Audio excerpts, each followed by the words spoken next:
Assalamu alaikum warahmatullahi wabarakatuh. Abaluganda ngawe mulaba tuli kufa lukaruba ene Imam Hussein alayhi salatu wassalam. Ngawe mulaba abantu bangi basokera wano ekufa ne bali okabagenda ekarubala. Abo bannabe mulaba abantu bali mu kujjukira Imam Hussein bayamani tubajjukira bwe batyo okulumibwa nga bakuba wansi ebigere nga naawe omuganda wokaba oba omusoga nokaba nga okuba ekifuba bakubisambi mpolampola tekina buzibu.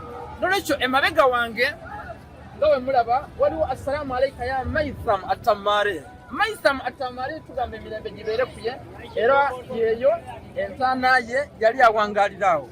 Maitham Atamari y'omu ku baswahaba abaali baagala ennyo Imam Ali alayhi salatu wassalam. Yali swahaba wa Imam Ali, yali omu ku bayizi ba students ba Imam Ali alayhi salatu wassalam. Era nga Maitham Atamari yagulibwa Imam Ali, yanunulwa Imam Ali okumujja mu buddu slavery. Maitham Atamari azalibwa mu kifo ekiyitibwa Nihirawan mu Kufa.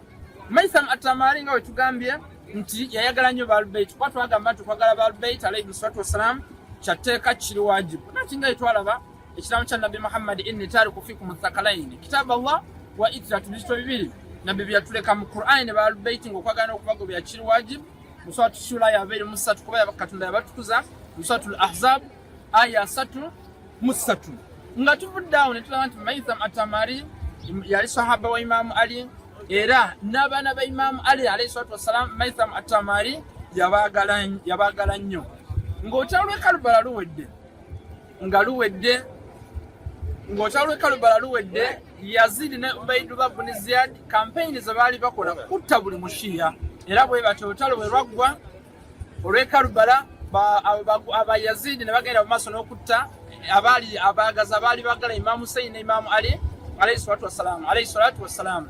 Maitham Atamari nga wetugambye nti erinnya yali Maitham yatumibwa Atamari because yali ng'atunda entende. Era nga wemulaba nti okwetoloola awantu we waliwo zino entende n'ebirala. Ye yali mutunzi wa ntende n'ebirala. Nolwekyo okugenda mu maaso bwe bamukwata ng'akyayimiridde ne Imam Hussein ng'amwagala nga tasobola kumuvaamu wadde Imam Hussein yali atiddwa ba Ubaydullah ibn Ziyad bamukwata ne bamusiba ku muti gw'omutende ne bamutemako emikono gye. Bwe bamala okumutemako emikono gye ne bamutemako ebigere tekyabamalira ne bamugyamu n'olulimi ne balusala. Nolwekyo yafa mu bulumi ng'ayagala Ahlul-Bayt.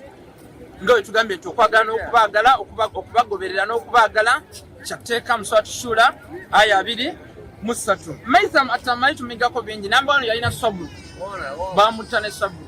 Bashi abannanga abali yabagala Ahlul-Bayt aiva macho ine ebizibu ovumibwa abalabe baffe n'ebirala oteekeddwa okubeera ng'obeera ne saburu because abalina saburu beebo Katonda bayagala. Inna Allaha ma'a sabirin. Oli mulwadde kiki kyolina buli kimu beera ng'okola tawassul ku Ahlul-Bayt. Namba 2 Maitham Atamari yali mwagazi wa Ahlul-Bayt.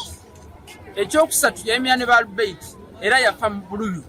Nolwekyo tumegeko ebyo okubeera ne saburu, okwagala Ahlul-Bayt na buli kimu. Okwagala Ahlul-Bayt osobola okubeera nga buli wobeera obasabira obatolera salawati Allahumma salli ala Muhammad wa ali Muhammad. Osomesa ebibakwatako n'ebirala okubeera nga tuwolezebwa Ahlul-Bayt alayhi salatu wassalam. Wassalamu alaikum warahmatullahi wabarakatuh.